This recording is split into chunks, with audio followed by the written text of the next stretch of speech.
तो हम लोग बात कर रहे थे आपका नए भारतीय साक्ष्य अधिनियम की धारा 17 तक बात हुई थी, और पुराने भारतीय साक्ष्य अधिनियम की आप कह लें तो सेक्शन 19 तक बात हुई, क्योंकि दो का फर्क यह आ रहा है नए भारतीय साक्ष्य अधिनियम और पुराने भारतीय साक्ष्य अधिनियम में। क्योंकि पुराने एविडेंस एक्ट में सेक्शन 4, ठीक है, आपका मे प्रिज्यूम, शैल प्रिज्यूम और कॉन्क्लूसिव प्रूफ इसे डिफाइन करता था, उसे अब डेफिनेशन क्लास में ले आए, और सेक्शन 2 जो निरसित थी उसे हटा दिया है, तो दो का डिफरेंस आ गया। अगर हमारे मुंह से किसी क्लास में पुराने भारतीय साक्ष्य अधिनियम की जो धाराएं हैं वे आदतन कोड भी हो गई हैं, तो इतनी अपेक्षा आपसे की जाती है कि आप उसमें दो कम करके, ठीक है, नए भारतीय साक्ष्य अधिनियम की जो सेक्शंस हैं उनके अकॉर्डिंग उसे ऑटोमेटिकली चेंज कर लेंगे।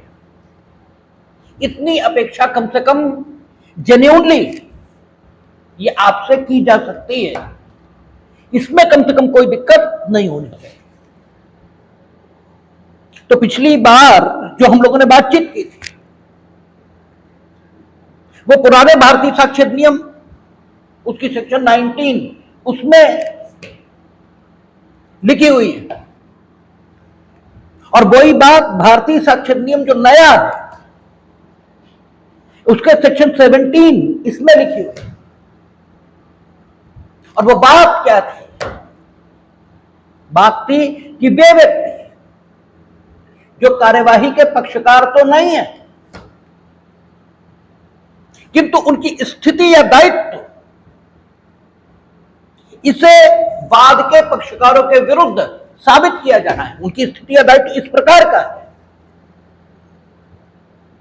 कि उसे वाद के पक्षकारों के संबंध में या वाद के पक्षकारों के विरुद्ध साबित किया जाना है, ठीक है, और वे स्वयं अपनी स्थिति या दायित्व के बारे में ऐसा कथन करते हैं कि अगर उनकी स्थिति और दायित्व के संबंध में स्वयं उन पर मुकदमा ले आया जाए तो उनके द्वारा किया गया कथन स्वीकृति के रूप में उनके विरुद्ध यह भी सुसंगत हो जाएगा। तब ये व्यक्ति जो मामले में पक्षकार नहीं है, इनके द्वारा किया गया कथन भी स्वीकृति के रूप में ग्राह्य होगा, और वाद के पक्षकारों के द्वारा इस कथन का उपयोग ये किया जा सकेगा। ये बात निकल कर आई थी, और आपसे कहा गया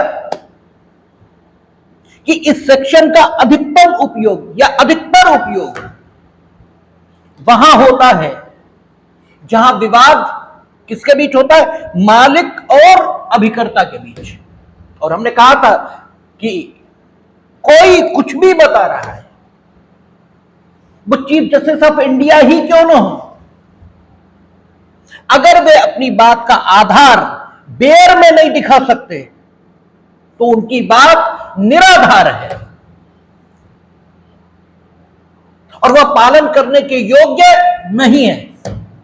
आप जो कुछ कहते हैं उसका आधार आपको बेर में दिखाना ही होगा। यही कानून की कंडीशन प्रेसिडेंट है। हमने ये कहा कि इस सेक्शन का उपयोग अक्सर वहां होता है जहां विवाद मालिक और अभिकर्ता के बीच है, तो हमें अपनी बात को बेर के आधार पर सिद्ध करना ही होगा, अन्यथा मेरी इस बात का कोई मूल्य नहीं है। और जब बेर के आधार पर हम इस बात को देखेंगे तो जो दृष्टांत जुड़ा है सेक्शन के साथ, आप एलएलबी करते समय जो आदत विकसित करते हैं खुद में, वो दृष्टांत को इस प्रकार पढ़ने की विकसित करते हैं मानो वो उदाहरण हो। वो उदाहरण नहीं है, वो निर्वचन का तरीका बताता है कि सेक्शन को किस भांति पढ़ा जाना चाहिए। वो तार्किक एनालॉजी उसे उपलब्ध कराता है कि सेक्शन किस प्रकार पढ़ा जाना चाहिए। यहां कह रहा है जो दृष्टांत इस सेक्शन के साथ अटैच्ड था वो क्या था कि खा ने का को अभिकर्ता अपॉइंट किया है। अभिकर्ता शब्द का इस्तेमाल नहीं किया उसने कहा खा, इसने का की नियुक्ति की है और नियुक्ति काहे के लिए? अपने लिए भाटक संग्रह करने के लिए। जब भाटक संग्रह का दायित्व खा ने का को दिया है, इसका मतलब खा मालिक हुआ और का अभिकर्ता। कानून की कठिनाई यही है और कानून की खूबसूरती भी यही है। कानून की कठिनाई यह है कि जो लिखा है वो तो पढ़ना ही है और जो नहीं लिखा है वो भी पढ़ना है, ठीक है। और ऐसा उपधारित किया जाता है, ऐसा माना जाता है कि कानून जानने वाले लोग उसे पढ़ने में भी सक्षम है, भले ही न हो जो नहीं लिखा है। और इसीलिए विद्वान लक़ब ये सिर्फ और सिर्फ कानून से जुड़े हुए लोगों के लिए ही उपयोग होता है। तो कम से कम कुछ तो शर्म कीजिए, कम से कम इस लक़ब की जो, ठीक है, गरिमा है उसे तो सुरक्षित रखिए। विद्वान न्यायालय, विद्वान अधिवक्ता, ये काहे क्यों जाता है? क्योंकि विद्वान वो नहीं हो सकता है जो लिखा है वो पढ़ता है, वो तो सामान्य व्यक्ति है। अगर कोई लक़ब आपके लिए इस्तेमाल हो रहा है तो उसकी सार्थकता को सिद्ध करना ये आपका नैतिक दायित्व है, कानूनी नहीं है। और अपने कानूनी दायित्व को अनुभव करने वाले लोग जानवर हैं, क्योंकि कानून डंडा है जो आपसे अपनी बात मनवाई लेगा। आदमी आप तब हैं जब नैतिक उत्तरदायित्व इसे आप अनुभव कर पाए। तो दृष्टांत अगर आप पढ़ेंगे तो रीड बिटवीन द लाइंस, इस प्रिंसिपल का एप्लीकेशन जैसे ही आप करेंगे आपको दिखाई देगा कि खा मालिक है, का अभिकर्ता है और खा ने का के ऊपर मुकदमा लाया है, ऐसा दृष्टांत कह रहा है। इसका मतलब विवाद किसके बीच हुआ? मालिक और अभिकर्ता के बीच। इससे यहां से यह बात निकल आई कि whenever you are going to use this section, the dispute must be, ठीक है, किसके किसके बीच होना चाहिए? मालिक और अभिकर्ता, इसके बीच विवाद, इसके होने की दशा में ही यह सेक्शन यूज होगा, ठीक है। कहता है कि खा का पर मुकदमा लाया है और किस लिए लाया है? कि उसने गा से उसे शोध भाटक का संग्रह ये नहीं किया है। खा का दावा ये है कि जो भाटक उसे गा से ड्यू है वो भाटक उसने वसूल नहीं किया, जो उसकी सेवा संविदा का भाग है। भाई खा और का के बीच जो सेवा संविदा काम कर रही है उसके मुताबिक का जो है mister A is duty bound कि वो रेंट कलेक्ट करें और इस कर्तव्य भंग के लिए ही मुकदमा यह आया है। गा की स्थिति इसे साबित किया जाना है वाद के पक्षकारों के विरुद्ध। गा अगर भाटक का ऋणी है, ठीक है ना, गा अगर भाटक का ऋणी है और का ने भाटक संग्रह नहीं किया तो का दोषी। और अगर गा के ऊपर भाटक बकाया नहीं है तो का का कोई उत्तरदायित्व तो है ही नहीं। यानी गा एक ऐसा व्यक्ति है जिसकी स्थिति या उत्तरदायित्व को, ठीक है, जिसकी स्थिति या दायित्व को वाद के पक्षकारों के विरुद्ध साबित किया जाना है।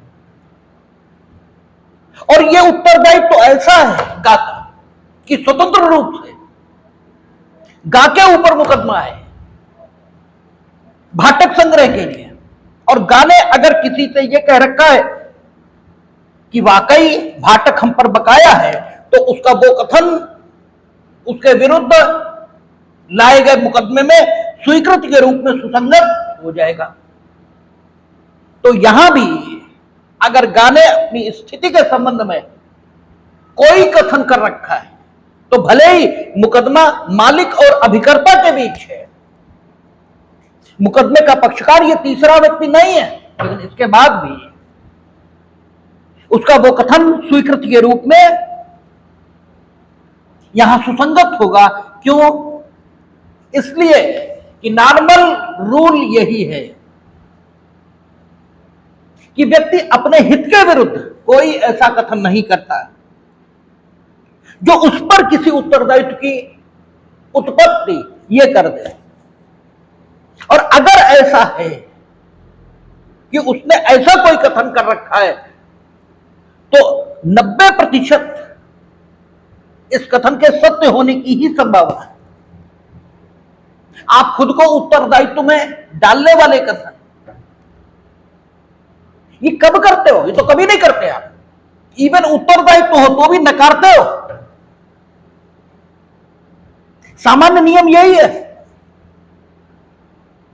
यद्यपि यह सामान्य नियम नहीं है कि जब कभी आपने ऐसा कोई कथन किया है जो आपके विरुद्ध उत्तरदायित्व को दर्शित कर रहा है, तो वो सच ही हो, ये कोई नियम नहीं, क्योंकि आपसे जबरदस्ती ऐसे कथन कराए जा सकते हैं। इसीलिए स्वीकृति के साक्षिक मूल्य उसकी बात जब हम करते हैं, ठीक है, तो साक्षिक मूल्य के संबंध में क्या कहा कि धारा 16, ठीक है, और धारा वर्तमान अधिनियम की धारा 19 दोनों मिलकर केवल इतना कहती हैं कि स्वीकृति एक ऐसा लिखित या मौखिक कथन है तो विवादक या सुसंगत तथ्यों के प्रति कोई अनुमान ये इंगित करे, उसे ही केवल स्वीकृति कहा है। तो अनुमान इंगित करने वाले कथन, ठीक है, तो क्योंकि यह सामान्य नियम नहीं हो सकता कि अगर किसी ने अपने हित के विरुद्ध कथन किया है तो वो हमेशा ठीक ही होगा, ये कोई सामान्य नियम नहीं हो सकता। लेकिन हां, एक अनुमान तो है ही कि अगर उसने अपने हित के विरुद्ध ये कोई कथन किया है तो उसके सच होने की संभावना है, ठीक है, और वो संभावना बहुत ज्यादा है। अब हम लोग अगला सेक्शन इसे देखेंगे। अगला सेक्शन कौन सा है? धारा 18, नए भारतीय साक्ष्य अधिनियम की। और पुराने भारतीय साक्ष्य अधिनियम में ये धारा 20, उसमें ही धारा 18 नए भारतीय साक्ष्य अधिनियम की क्या कह रही? कहता वाद के पक्षकार द्वारा अभिव्यक्त रूप से निर्दिष्ट व्यक्तियों द्वारा स्वीकृतियां, वे कथन जो उन व्यक्तियों द्वारा किए गए जिनको किसी पक्षकार ने किसी विवादग्रस्त विषय के संबंध में जानकारी के लिए अभिव्यक्त रूप से निर्दिष्ट किया है, स्वीकृतियां हैं। उसे सिर्फ इतना ही कहा है कि वे कथन स्वीकृतियां हैं जिन्हें किसी विवाद के पक्षकार ने अभिव्यक्त रूप से जानकारी के लिए निर्दिष्ट किया है। इन्हीं बात का कोई पक्षकार यह कह रहा है कि अमुक व्यक्ति है, वो उस बात के संबंध में जिसके संबंध में विवाद है वो जानकारी रखता है। यह वाद के पक्षकार का कहना है कि उसे विवाद के विषय के संबंध में जानकारी है, और यह व्यक्ति कोई भी हो सकता है, ठीक है, क्योंकि उसने क्या कहा? उसने कहा कि वे कथन जो उन व्यक्तियों द्वारा किए गए जिनको वाद के किसी पक्षकार ने, यह नहीं कहा वाद के दोनों पक्षकारों ने, और कानून की यह भी खूबसूरती है कि इसमें कुछ भी मिलाने का हक ये तो सुप्रीम कोर्ट को नहीं है। और आपके साथ मजेदारी यह है कि आप बहुत आसानी के साथ बेयर में अपने शब्दों की मिलावट ये कर देते हैं, जो एकदम डिसअलाउड है, एकदम डिसअलाउड। तो सुप्रीम कोर्ट की शक्ति नहीं है, ये तो सुप्रीम कोर्ट का प्राधिकार नहीं है। उनका प्राधिकार सिर्फ इस सेक्शन की व्याख्या का है। इसमें परिवर्तन, संशोधन, ये तो विधायिका का एक्सक्लूसिव राइट है। इसमें तो कोई परिवर्तन, संशोधन संभव नहीं। कोई परिवर्तन, कोई संशोधन ये नहीं होगा। उसने कहा कि विवाद के किसी पक्षकार ने, यानी एक पक्षकार भी अगर निर्दिष्ट कर रहा है, दोनों की आवश्यकता नहीं है, और दोनों कर रहे हैं तो भी ठीक है, ठीक है, दोनों अगर कर दें तो बहुत अच्छा। लेकिन अगर किसी एक पक्षकार ने भी किसी व्यक्ति को निर्दिष्ट किया है कि उसे विवादग्रस्त विषय के संबंध में जानकारी है, और फिर वो व्यक्ति जिसे एक व्यक्ति के या किसी पक्षकार के द्वारा निर्दिष्ट किया गया, वो कोई कथन करे और उसके कथन, ठीक है, विवादग्रस्त विषय के बारे में कोई अनुमान इंगित कर दें, यह अनुमान 100% हो सकता है कि बस ऐसा ही है, क्योंकि जैसा आप कहते हैं ऐसा है, वैसा हो यह जरूरी नहीं है। आप ईश्वर नहीं है कि आप कहें ऐसा है तो बस ऐसा ही है। आप कहें ऐसा है तब भी हो सकता है वैसा न हो। इसलिए आपके द्वारा ऐसा है कहने पर भी जो कुछ अभिव्यक्त है वो सिर्फ संभावना है, वैसा हो सकता है, सिर्फ इतना ही कहा जा सकता है। हां, यह जरूर है कि यह संभावना उस संभावना की अपेक्षा अधिक सशक्त है जब आप इन शब्दों का प्रयोग करते हैं कि हो सकता है ऐसा हो। इस संभावना की अपेक्षा वो संभावना उन शब्दों द्वारा व्यक्त संभावना अधिक बलिष्ठ है, इससे ज्यादा कुछ नहीं कहा जा सकता। लेकिन जो कॉमन मैन है, जिसे सामान्य व्यक्ति कहा जाता है, वो ऐसे मानता है कि अगर किसी ने कह दिया ऐसा है तो वैसा ही है। और यही फर्क है एक कानून जानने वाले आदमी का और एक सामान्य व्यक्ति का। जो व्यक्ति जैसा होने का दावा कर रहा है, क्या वो भगवान है कि वो जैसा कहता है वैसा ही है? ऐसा तो कुछ भी नहीं। हां, ये ठीक है कि हो सकता है वो अपनी जानकारी के मुताबिक ठीक कह रहा हो और उसकी जानकारी के मुताबिक वैसा ही हो, लेकिन उसकी जानकारी हमेशा ठीक हो इसकी कोई गारंटी नहीं। इसलिए किसी के भी द्वारा इस प्रकार से कथन किए जाने पर कि ऐसा है, संभावना यही अभिव्यक्त होती है। और इसीलिए स्वीकृतियों के संबंध में जब साक्षिक मूल्य की बात चलती है तो सेक्शन 58 वहां पुराने भारतीय साक्ष्य नियम का, वहां भी यही कहा कि स्वीकृतियां,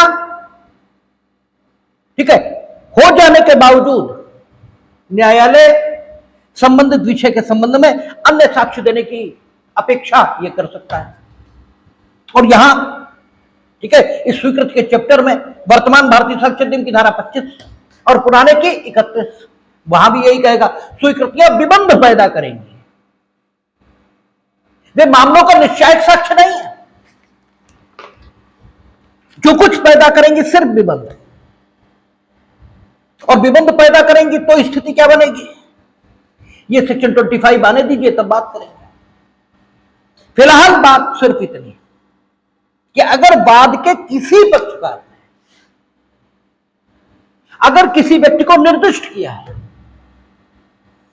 कि वह अमुक विषय के संबंध में जानकारी रखता है, अब देखिए यहां पर यह प्रतिबंध भी नहीं लगा कि बाद का कोई पक्षकार दूसरे पक्षकार को संबंधित विषय पर जानकारी रखने वाले व्यक्ति के रूप में निर्दिष्ट नहीं कर सकता, यह प्रतिबंध भी नहीं है। कानून सिर्फ उतना पढ़ा जाएगा जितना लिखा है।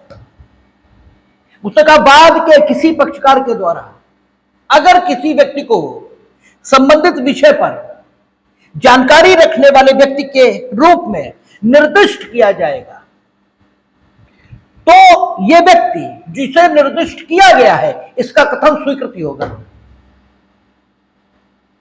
और स्वीकृति होगा तो संबंधित विषय के बारे में वो अनुमान इंगित करेगा। वो अनुमान सशक्त हो सकता है, वो अनुमान कमजोर हो सकता है। अनुमान सशक्त है या कमजोर, इसी को स्वीकृति का साक्षिक मूल्य ये कहेंगे, प्रोबेटिव वैल्यू उसकी कहेंगे, ठीक है। लेकिन इस व्यक्ति का कथन स्वीकृति होगा। अक्सर आप कचहरी में देखते हैं, आप जीवन में भी देखते हैं, विवाद का एक पक्षकार कहता है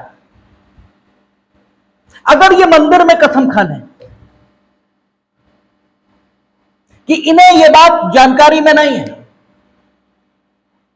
कि हमने इनका पैसा अदा कर दिया, ये वाकई सच कहते हैं कि हमने इनका पैसा नहीं दिया जबकि हम इस दिन दे चुके हैं।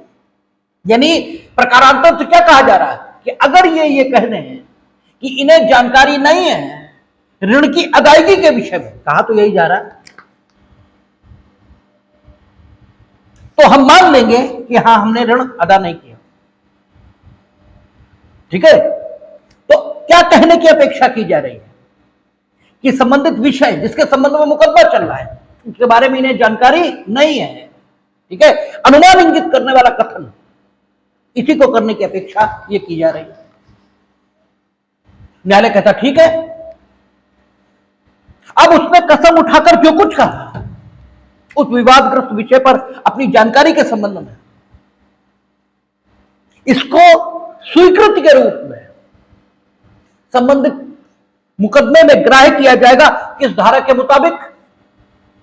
वर्तमान भारतीय साक्ष्य अधिनियम की धारा 18 के मुताबिक, और जो पहले का भारतीय साक्ष्य अधिनियम है उसकी धारा 20 के मुताबिक, ठीक है। अगर कोई पक्षकार इकट्ठे होकर यह कहें कि विवादग्रस्त विषय के संबंध में फला व्यक्ति से पूछ लो, वो जो कुछ कहेगा वो सच ही होगा, उसे हम मान लेंगे, तो वो व्यक्ति जिसे बाद के पक्षकारों ने निर्दिष्ट किया, ठीक है, दोनों पक्षकारों द्वारा निर्दिष्ट किया गया, तो उसके कथन तो स्वीकृति हो ही जाएंगे, क्योंकि मिनिमम एक पक्षकार के द्वारा निर्दिष्ट किया जाना यह अपेक्षित था, और इस दिशा में तो दोनों पक्षकारों ने निर्दिष्ट कर दिया। तो अगर ज्यादा हुआ है तो वो नुकसानदेह ये तो हो ही नहीं सकता, कम हुआ है तो वो हमेशा नुकसानदेह होता है। यहां तो मिनिमम अपेक्षा एक निर्दिष्ट कर। अब देखिए ये व्यक्ति हो सकता है बाद के पक्षकार भी ना हो, दो व्यक्तियों के मध्य विवाद, ठीक है, किसी ऋण की अदायगी को लेकर विवाद है, दोनों ने कहा फला पूछ लो। अब ये जो फला व्यक्ति हैं इनका कथन स्वीकृति है और स्वीकृति के रूप में ही ग्राह्य होगा।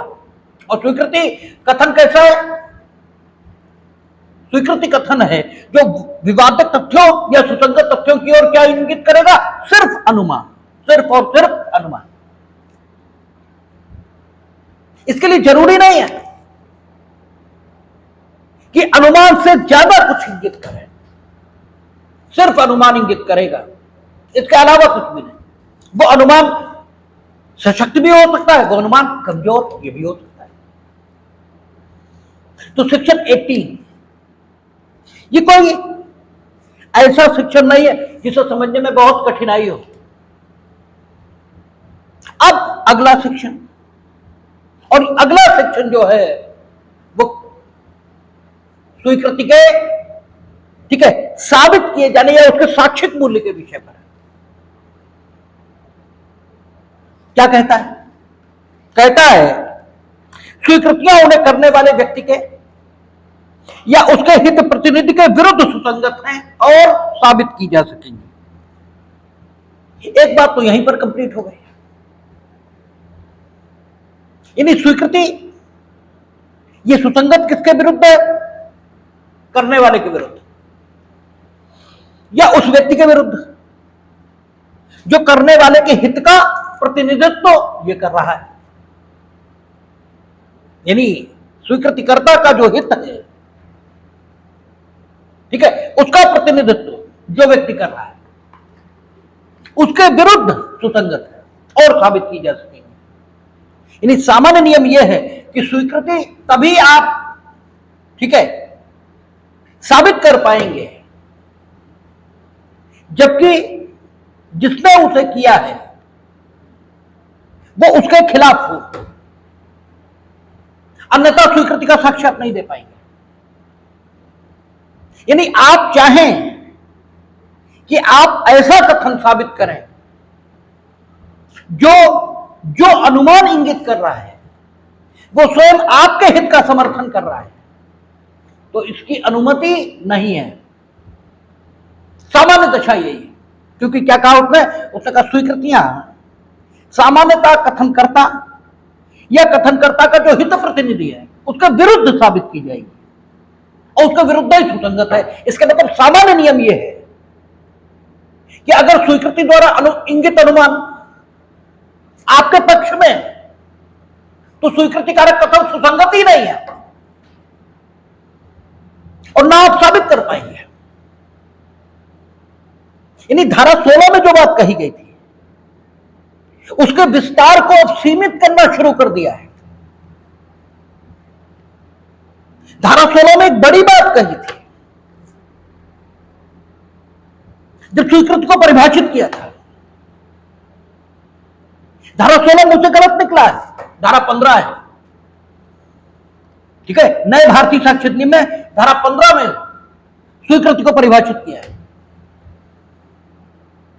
और स्वीकृति को परिभाषित करते हुए क्या कहा था कि स्वीकृति ऐसा लिखित या मौखिक कथन है जो विवादित तथ्यों या सुसंगत तथ्यों की ओर एक अनुमान इंगित करता है। इस अनुमान की प्रकृति के संबंध में कोई कथन नहीं किया गया था, सिर्फ इतना ही कहा था कि स्वीकृति ऐसा लिखित या मौखिक कथन है जो विवादित तथ्यों या सुसंगत तथ्यों की ओर एक अनुमान इंगित करता है और एतस्मिन् पश्चात वर्णित परिस्थितियों में और एतस्मिन् पश्चात वर्णित व्यक्तियों के द्वारा अगर उसे किया गया है तो उसे स्वीकृति माना जाएगा। डेफिनेशन में सिर्फ इतना ही कहा। यानी स्वीकृति तो वो भी है जिस कथन के द्वारा इंगित अनुमान आपके पक्ष में, ऐसा नहीं है कि वो स्वीकृति नहीं है, लेकिन अगर स्वीकृति जिस अनुमान को इंगित कर रही है वो स्वयं कथनकर्ता के पक्ष में है, तो धारा 19 ये कह रही है कि वो सुसंगत नहीं है और सामान्य नियम यह होगा कि वो साबित भी नहीं की जाएगी। स्वीकृति केवल तब सुसंगत होगी और केवल तभी साबित की जाएगी जब उसके द्वारा इंगित अनुमान कथनकर्ता या उसके हित प्रतिनिधि इसके खिलाफ साबित होना हो। और इसका कारण शुरुआत में ही आपको बताया गया कि साक्ष्य अधिनियम काहे के लिए बनाया गया, कि न्यायालय को सत्यान्वेषण, इसमें सहायता मिले, और सत्यान्वेषण में उसे सहायता कब मिलेगी, जब सबसे अच्छा साक्ष्य ये उसके सामने रखा जाए। वो कथन जो आपके हित के खिलाफ, ठीक है, आपके हित के खिलाफ है, मीनिंग दे रहे भाई, ऐसा कथन जो एक अनुमान इंगित करता है और वो अनुमान आपके हित के खिलाफ जाता है, वो कथन अगर सच नहीं है तो आपके द्वारा किए जाने की संभावना नगण्य है। अगर ऐसा कोई कथन है तो उसके सत्य होने की संभावना सर्वाधिक। इसलिए न्यायालय को ऐसे कथन जो कि कथनकर्ता के हित के विरुद्ध है, ठीक है, उन कथनों को न्यायालय के द्वारा विचार में लिए जाने पर न्यायालय के द्वारा सत्यान्वेषण यह अधिक आसानी से होगा। इसीलिए नियम यह रखा गया कि स्वीकृति सामान्य तौर पर in general course of business तभी सुसंगत और ग्राह्य होगी, तभी सुसंगत और साबित की जा सकेगी जबकि उसके द्वारा इंगित अनुमान कथनकर्ता या उसके हित प्रतिनिधि की खिलाफत कर रहा है। इसके विपरीत अगर नियम हो तो न्यायालय के सामने कथनों के अंबार लग जाएंगे, क्योंकि अपनी तारीफ करने में तो कोई पीछे नहीं होता। आप खूब बताओगे हम तो बहुत बढ़िया आदमी, इसलिए हम तो कत्ल कर ही नहीं सकते। अब इस कथन से भी अनुमान इंगित हो रहा है, लेकिन ये अनुमान आपके फेवर में है, और अपनी ही तारीफ करने में कौन कंजूस है। तो न्यायालय तो ठीक है बेकार में अपना समय ही बर्बाद करेगा और तो कुछ होगा नहीं। और एक डर और भी है, आप पहले से ऐसी व्यवस्था करके रखोगे, ऐसे कथन करके रखोगे जिनसे इंगित अनुमान आपके पक्ष में हो, और बाद में अपराध करोगे, ठीक है, और फिर उन कथनों को साबित करोगे जो आपके पक्ष में अनुमान इंगित कर रहे हैं, और दायित्व से बचने का प्रयास करोगे। यानी सामान्य भाषा में कहें तो आपके लिए पेशबंदी करना आसान हो जाएगा। जैसे आपने पहले कहा कि अमुक व्यक्ति बहुत बढ़िया आदमी है, उससे तो हमारे बहुत अच्छे संबंध है, जबकि बहुत खराब है, उसे मार डालने की इच्छा है आपके मन में, और आपने क्या कहा, अरे बहुत बढ़िया आदमी, भाई हमारे तो उससे बहुत ही बढ़िया संबंध है, इतना सीधा और भला आदमी मिलेगा ही नहीं, और बाद में उसका कत्ल कर दिया। अब ये जो कथन आपके हैं, आप ही के हैं, लेकिन इनसे इंगित अनुमान आपके पक्ष में है। अगर धारा 19 न हो, इस प्रकार के कथनों को साबित किए जाने पर रोक ये न लगा दे, तो आप यही कथन न्यायालय के सामने रखोगे, ठीक है। और इनसे जो अनुमान इंगित हो रहा है, इससे न्यायालय के भ्रम में पड़ जाने की संभावना बढ़ेगी। हो सकता है आप ही की बात पर विश्वास कर लें, ठीक है, कुछ नहीं, इतना ही उसने विश्वास कर लिया कि आपने यह क्लेम किया कि हमें सडन प्रोवोकेशन आ गया था इनकी इस बात से, इसलिए हमने इन्हें मार डाला, तो भी तो दायित्व में कमी आ गई, तब भी 300 में कहां मामला बचा। पुरानी आईपीसी के हिसाब से बोले तो मामला 300 में कहां बचा, एक्सेप्शन 1 में आ गया। और जैसे एक्सेप्शन 1 में आया, वैसे क्या हुआ, वैसे हत्या नहीं, हत्या की कोर्ट में ना आने वाला आपराधिक मानववध हो गया। और अब 304 पार्ट 1 और 304 पार्ट 2 शुरू हो जाएगा। और 304 पार्ट 1 पुरानी आईपीसी के सेक्शन कोड कर रहा हूं, और 304 पार्ट 1 में भी आ गया तो पोजीशन क्या बनेगी? अधिकतम आजीवन। और पार्ट 2 में ले आए तो हो सकता जुर्माने पे ही छूट जाए। ठीक है ना? तो बहुत बड़ी रिलीफ। और आप साबित क्या करें कि भाई हम इनके प्रति इतने अच्छे भाव रखते थे, तो हम इनकी हत्या क्यों करेंगे? वो तो सडन प्रोवोकेशन हमें आ गया जिसकी वजह से ऐसा हो गया। तो इस प्रकार के कथन जो आपके पक्ष में अनुमान इंगित करते हैं, सामान्य तौर पर इन्हें साबित करने की ना अनुज्ञा मिलनी चाहिए और ना मिलेगी आपको।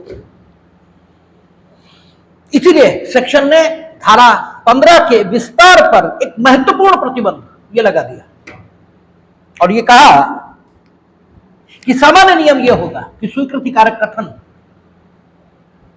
इन्हें साबित करने की अनुज्ञा किसी को भी तभी मिलेगी जबकि स्वीकृति के रूप में वो अपने जिस कथन को साबित करना चाहता है वह कथन जिस अनुमान को इंगित करता हो, वह अनुमान स्वयं कथनकर्ता या उसके हित प्रतिनिधि, उसके ठीक है हित का प्रतिनिधित्व करने वाले व्यक्ति के विरुद्ध ये अनुमान इंगित करता हो, केवल तभी, अन्यथा नहीं। ये सामान्य नियम। अब ऐसा भी हो सकता है कि कथन से इंगित अनुमान आपके पक्ष में हो,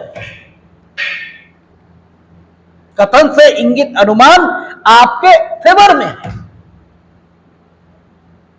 लेकिन फिर भी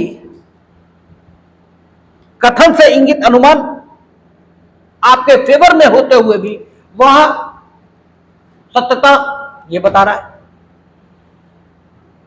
यानी उसकी सत्यता को सिद्ध करने वाली कोई अन्य परिस्थिति ये मौजूद है, तब फिर इस कथन को, क्योंकि न्यायालय किसी के पक्ष में नहीं है, वो किसी के खिलाफ ये भी नहीं है, न तो वो खिलाफ है और न पक्ष में है, उसका काम सिर्फ सत्यान्वेषण है। अधिवक्ता और न्यायालय इसके कर्तव्य में या इसके जॉब, नेचर ऑफ जॉब में जो फर्क है वो यही है। अधिवक्ता का जो नेचर ऑफ जॉब है वो क्या है? तथ्यान्वेषण। हम तथ्यों का अन्वेषण करते हैं। और न्यायालय का जो जॉब है वो क्या है? सत्यान्वेषण। वो सत्य का अन्वेषण करता है। इसलिए मूर्खों की इन बातों पर कोई ध्यान मत दीजिए कि वकील झूठ बोलते हैं, जो ऐसा कहते हैं वो मूर्ख हैं, उनकी बातों पर कोई ध्यान नहीं देना है, क्योंकि उनकी अपेक्षा बहुत बड़े बड़े लोग हैं जो ये कहते हैं नहीं वकील न्याय का पक्ष लेता है। तो मूर्खों की बात पर ध्यान देने की कोई जरूरत नहीं। हमारा काम है तथ्यान्वेषण। हमारे वकील के पक्ष में जो तथ्य होते हैं हम वो रख देते हैं। वे तथ्य सत्य हैं असत्य हैं, इनका अन्वेषण करना न्यायालय का काम है। तो न्यायालय किसी के खिलाफ नहीं है, न्यायालय किसी के पक्ष में भी नहीं है, न्यायालय सत्य का अन्वेषण कर रहा है। तो अगर कोई कथन ऐसा है जो नो डाउट ऐसा अनुमान इंगित कर रहा है जो है तो कथनकर्ता के पक्ष में, लेकिन उसकी सत्यता ये असंदिग्ध है।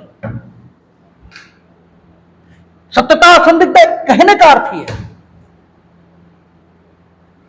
कि कोई ऐसी परिस्थिति है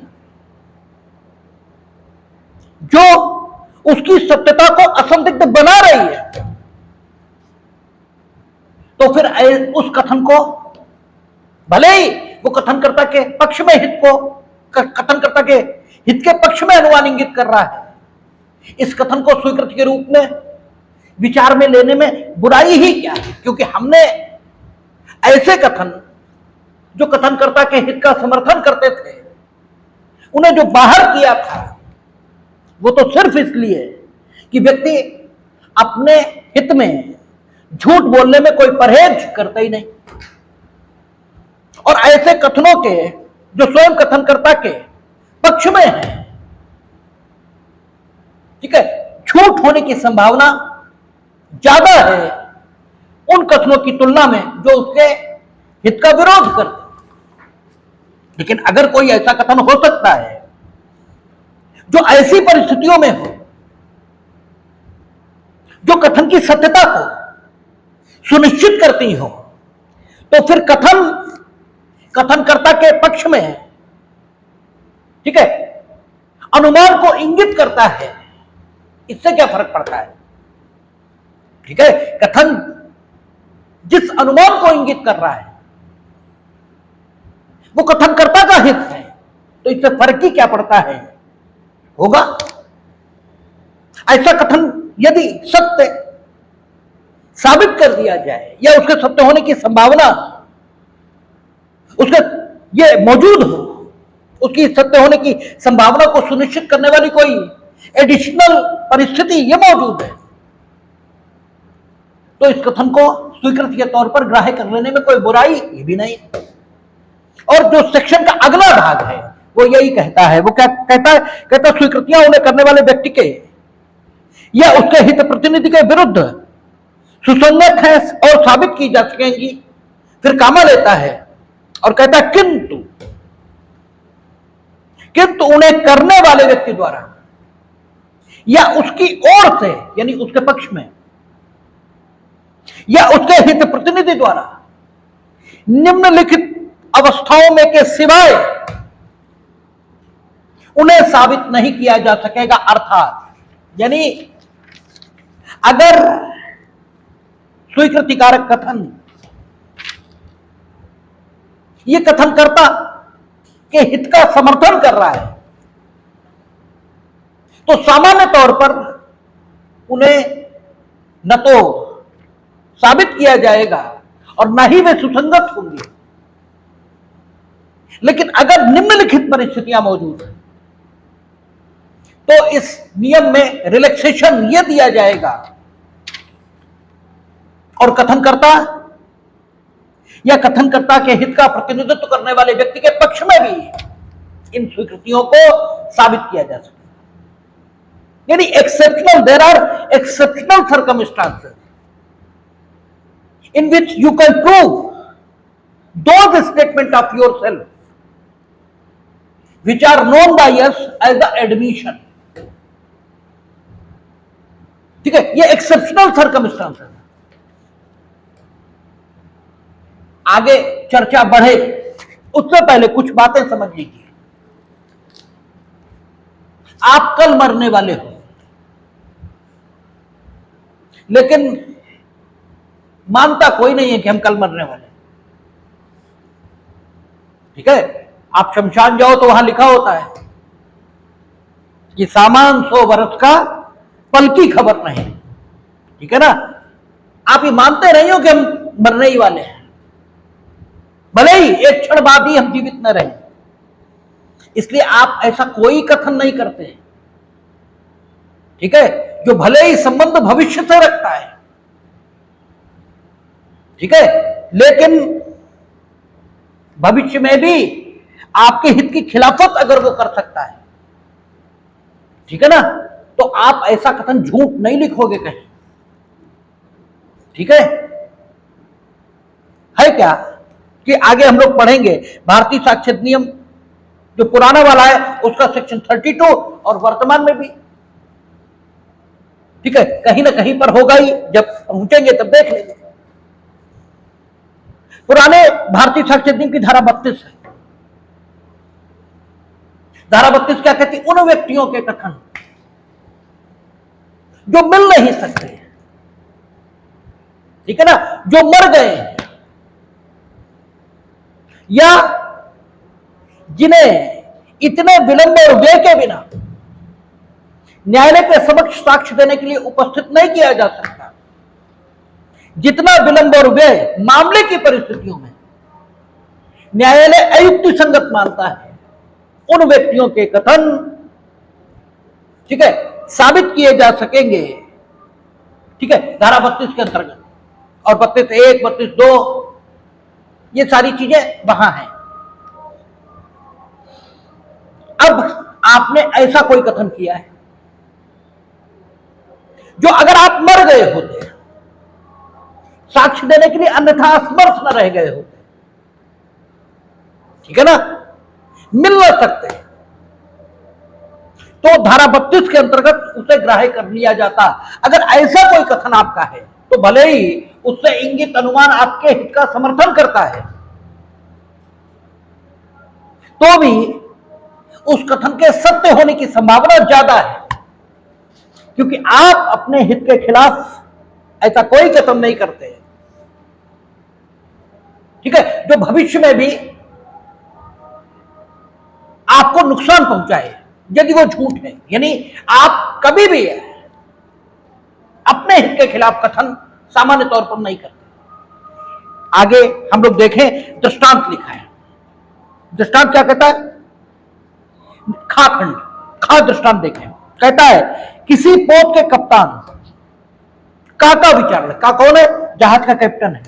कहता है किसी पोत के कप्तान काका विचारण उस पोत को संतृप्त करने के लिए किया जाता है। संतृप्त करना मीनिंग दर भाई आपने छोड़ दिया समुद्र में ऐसे ही, ठीक है, लावारिस की तरह। कहता है किसी पोत के कप्तान काका विचारण उस पोत को संतृप्त करने के लिए किया जाता है। यह दर्शित करने के लिए साक्ष्य दिया जाता है कि पोत अपने उचित मार्ग से बाहर ले जाया गया था। जहाज चलने का जो रास्ता था उससे दूसरी ओर जहाज को ले जाया गया। यह दर्शित करने के लिए साक्ष्य दिया जा रहा है, ठीक है।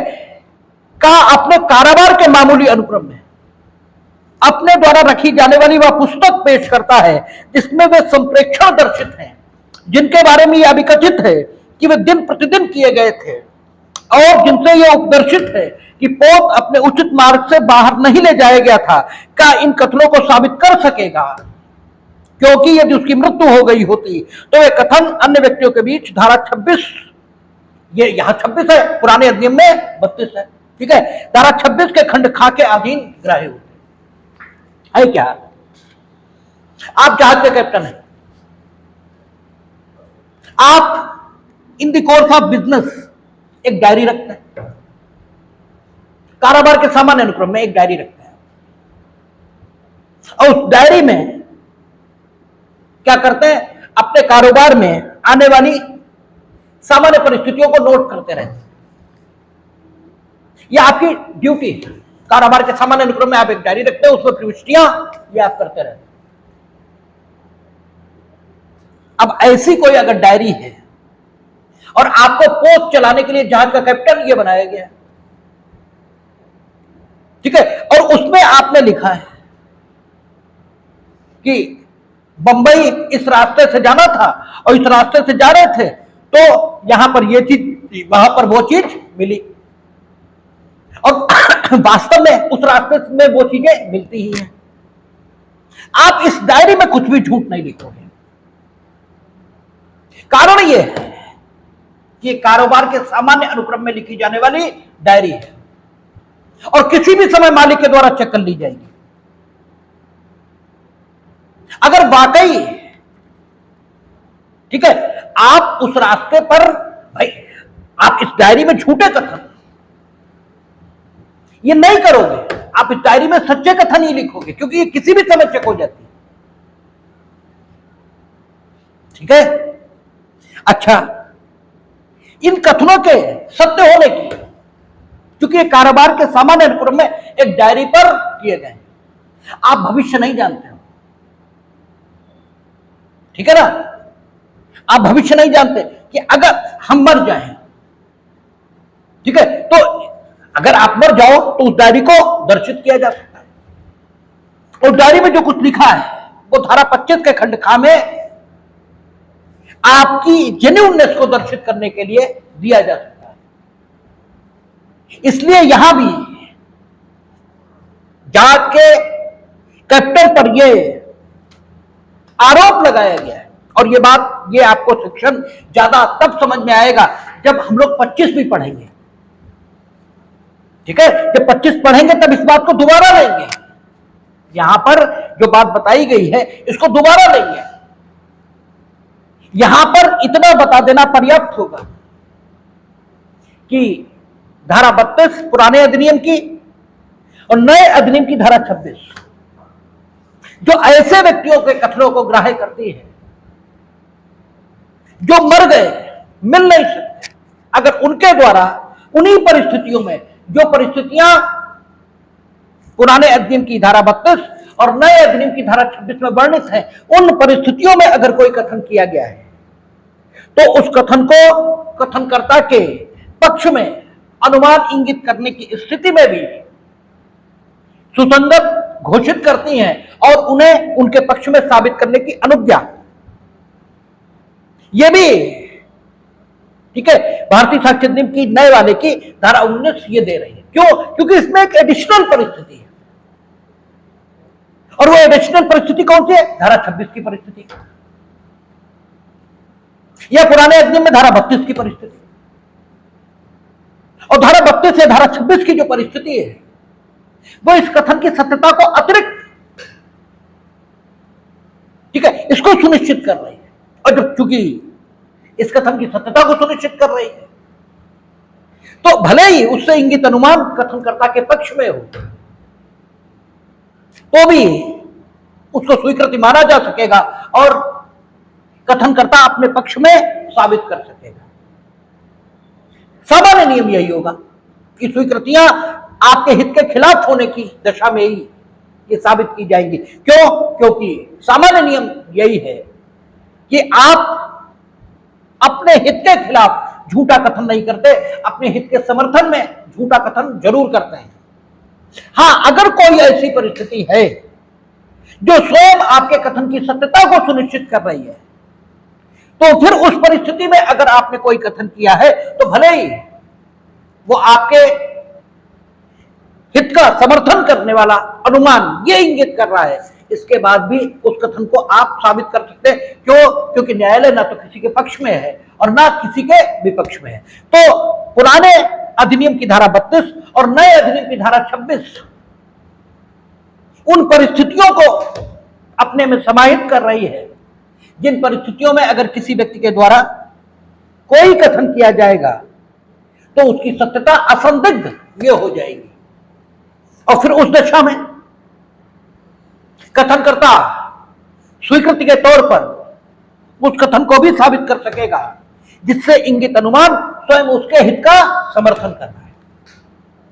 ठीक है, धारा 26 जब हम लोग पढ़ेंगे तब इस बात को दोबारा लेंगे और तब ये बात ज्यादा क्लियर होगी।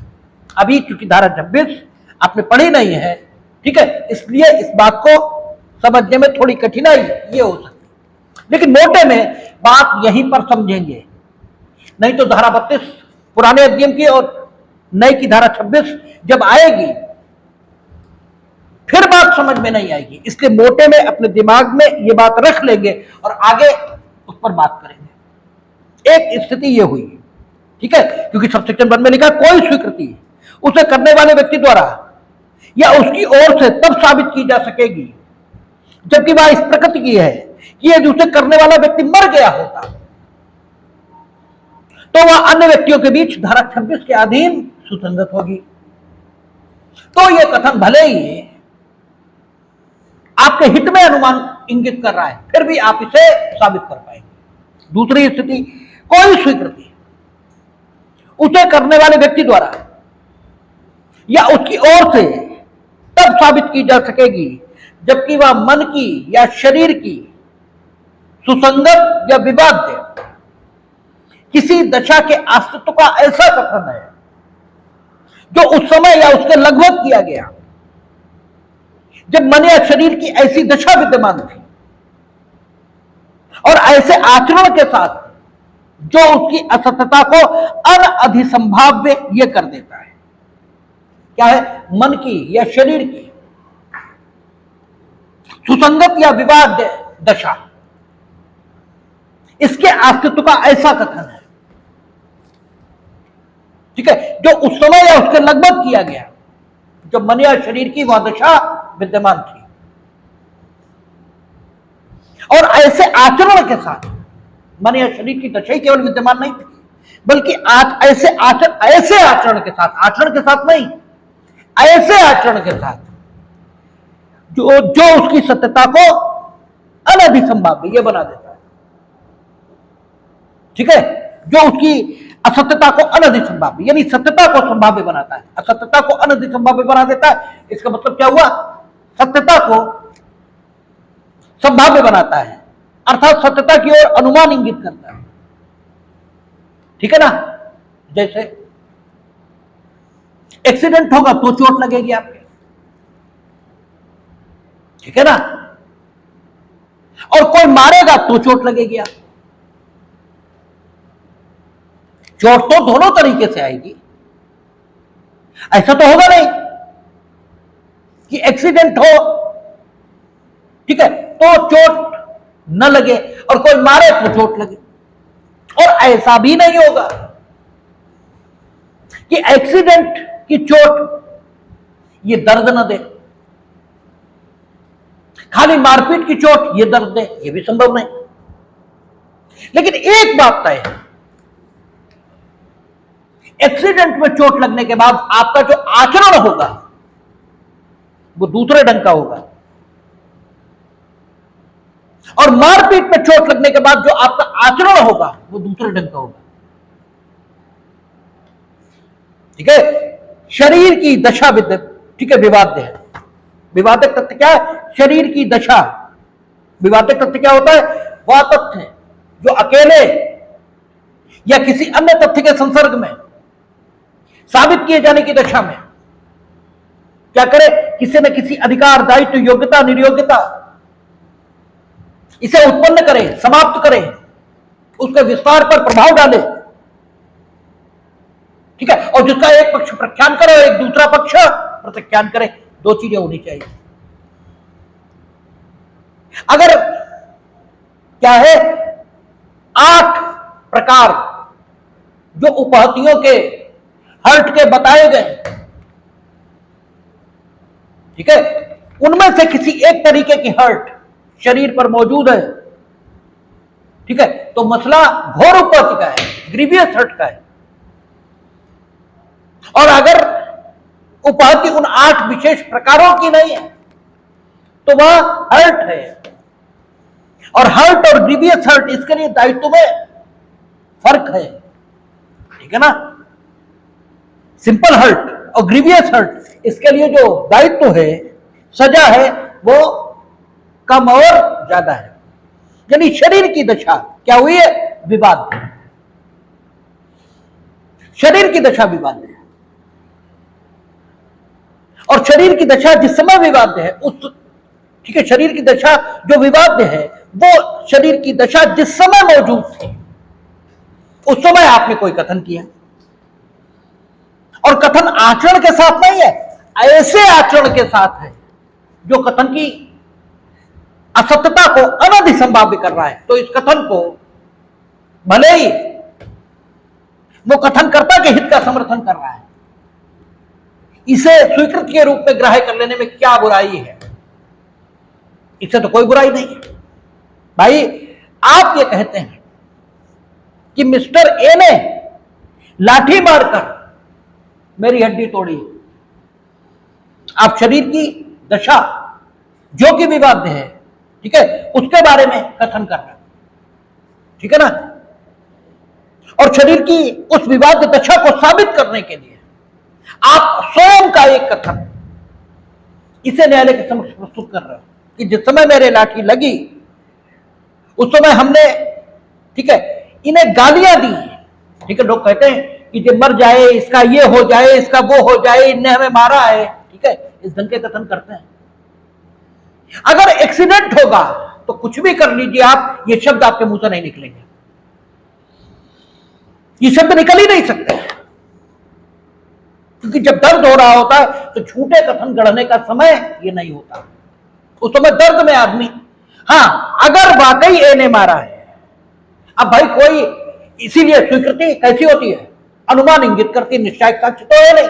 ऐसे झूठे लोग भी हो सकते हैं भाई, जो इतना दर्द सहन करके भी झूठी बात कहें, ये भी हो सकता है। तो अनुमान इंगित सिर्फ करता है, निश्चय साक्ष्य नहीं है। हाँ, इस बात की संभावना अधिक है कि उस समय जिसमें शरीर की बादशा जो विवाद है उसके होने का कथन किया जाता है, उस समय पर, ठीक है, वो जो कथन करेगा और ऐसे आचरण के साथ कर रहा है जो आचरण उसकी असत्यता को अनधि संभाव्य कर रहा है, तो इसके सच होने की ही संभावना ज्यादा होगी। जब हड्डी टूटने के तुरंत बाद वो किसी को गालियां बकते हुए हड्डी तोड़ने वाले व्यक्ति के रूप में वर्णित करते हुए कथन कर रहा था, तो संभावना इसी बात की अधिक है कि संबंधित व्यक्ति ने ही उसकी हड्डी तोड़ी होगी। क्यों? अगर वह संव्यवहार जिसमें हड्डी टूटी वह दुर्घटना का था, तब इस प्रकार के आचरण की अपेक्षा एक सामान्य व्यक्ति से नहीं की जा सकती, ठीक है ना। और इस प्रकार का आचरण उसके कथन की जो असत्यता है उसे अनधि संभाव्य बना रहा है। इसीलिए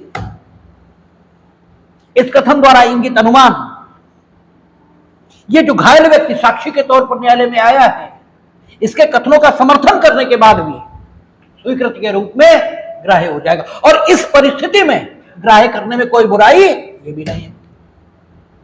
और तीसरी परिस्थिति वो बता रहा है, कोई स्वीकृति उसे करने वाले व्यक्ति द्वारा या उसकी ओर से साबित की जा सकेगी यदि वह स्वीकृति के रूप में नहीं किंतु अन्यथा सुसंगत है।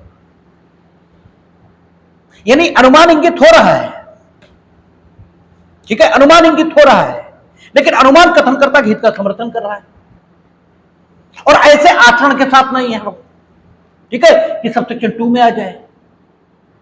ऐसी दशा में नहीं है जो धारा 26 में वर्णित हो तो वो सबसेक्शन 1 में आ जाए, लेकिन अनुमान इंगित हो रहा है, ठीक है। तो स्वीकृति तो है, स्वीकृति तो है, किंतु उसके द्वारा इंगित अनुमान कथनकर्ता के पक्ष में होने की वजह से, ठीक है, और सबसेक्शन 1 और सबसेक्शन 2 में न आने की वजह से, धारा 19 के द्वारा लगाए गए प्रतिबंध के कारण कथनकर्ता द्वारा साबित नहीं किया जा सकता। यही तो दिक्कत है। तो अगर वह किसी अन्य उपबंध में सुसंगत हो रही है तो वह स्वीकृति के रूप में तो सुसंगत नहीं है, किंतु, ठीक है, उस उपबंध में सुसंगत है। और अगर धारा 19 भारतीय साक्ष्य अधिनियम का भाग है तो वह उपबंध भी भारतीय साक्ष्य अधिनियम का भाग है, ठीक है ना। तो अगर धारा 19 अपने प्रभाव से इस स्वीकृति को बाहर कर रही है तो वह उपबंध धारा 19 से कम प्रभावी तो है नहीं। तो वह उपबंध अगर स्वीकृति को सुसंगत बना रहा है तो उसे सुसंगत होना ही चाहिए। जैसे पुराने भारतीय साक्ष्य अधिनियम की धारा 14 और वर्तमान भारतीय साक्ष्य अधिनियम की धारा 12, वो क्या कहती है? मन की दशा, ठीक है। जैसे राग, द्वेष, वैमनस्य, सद्भाव, ये अगर दायित्व की पूर्ववर्ती शर्त है तो ऐसे सारे कथन, ठीक है, कथन तो नहीं कहता, ऐसे सारे तथ्य जो मन की उस दशा को दर्शित करते हैं वे तथ्य सुसंगत हैं। धारा 14 सारे तथ्य, उसे सारे तथ्य कहा। अब पति पत्नी के बीच तलाक की पिटीशन क्रूरता के आधार पर फाइल हुई है, तो क्रूरता का तथ्य साबित करना है, और क्रूरता मन की दशा है। क्रूरता कैसी है? मन की दशा है, ठीक है। सद्भाव, ये भी मन की दशा है। शब्द इसका कोई अर्थ नहीं होता। जैसे कहते तुम बहुत बदतमीज हो, तो हर बार बदतमीज कहने का यह आशय नहीं होता। कई बार बदतमीज कहने का आशय नहीं है, लेकिन शब्द बदतमीज ये उच्चारित किया जा रहा है, ठीक है। तो ऐसे सारे तथ्य। अब पत्नी का कहना है कि इन्होंने हमारे साथ क्रूरता का व्यवहार किया, ठीक है ना, और बदतमीज शब्द का प्रयोग किया। अच्छा, हमने आपको हिंदू लॉ बताया है, तो क्रूरता के बारे में क्या कहता है? कहता है याची के साथ, ठीक है, याची के अपने विचार में प्रत्यर्थी ने अगर उसके साथ क्रूरता का व्यवहार किया है, तो भले ही अन्य लोगों के विचार में क्रूरता का व्यवहार तभी हो, तो भी क्रूरता ही मानी जाएगी। यानी याची का सेटिस्फेक्शन ये देखा जाएगा। पत्नी कहती है इन्होंने हमारे साथ क्रूरता का व्यवहार किया, इन्होंने हमसे बदतमीज कहा, और पति ऐसे तथ्य प्रस्तुत करता है जिससे यह दर्शित होता है, ये जिससे यह अनुमान इंगित होता है कि बदतमीज उसने लाड़ में कहा था, प्यार में कहा था, क्रूरता से नहीं कहा। ठीक है ना? तो सुसंगत तथ्य की ओर अनुमान इंगित हो रहा है। ठीक है, मन की दशा सुसंगत हो गई। ठीक है, और मन की दशा के बारे में अनुमान इंगित हो रहा है।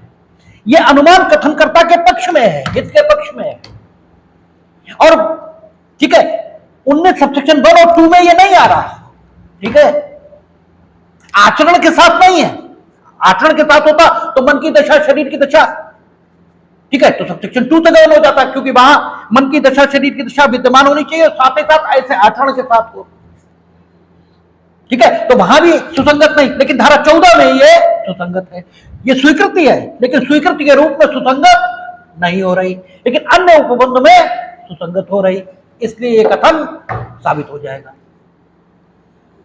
ठीक है, तो ऐसे कथन जो स्वीकृति के रूप में नहीं किंतु अन्यथा सुसंगत है और स्वीकृति कारक है, लेकिन सुसंगत नहीं है स्वीकृति के रूप में। क्यों? क्योंकि कथनकर्ता के हित का समर्थन कर रहा है। तो लेकिन अन्य किसी उपबंध में सुसंगत है, तो वे भी साक्ष्य में दिए जाएंगे और उन्हें साबित किया जाएगा। यह स्वीकृति का साक्षिक मूल्य। और आपसे एग्जामों में यही पूछा जाता है सीधे कि स्वीकृति की साक्षिक वैल्यू, उसकी प्रोवेटिव वैल्यू, ये किस सेक्शन के हिसाब से तय होती है। ठीक है, तो या अगर ये पूछा तो धारा 31 उत्तर ये भी हो सकता है पुराने अधिनियम की, और नए अधिनियम में जो होगी धारा 25, ठीक है, वो भी हो सकता है उत्तर। अगर ये पूछा जा रहा है स्वीकृति की सुसंगतता ये किस सेक्शन से तय होगी, तो सेक्शन 19 है। इसे ध्यान में आपको रखना चाहिए और ये खूब पूछा जाता है। ठीक है, शेष चर्चा हम लोग अगले क्लास में करेंगे। देखिए।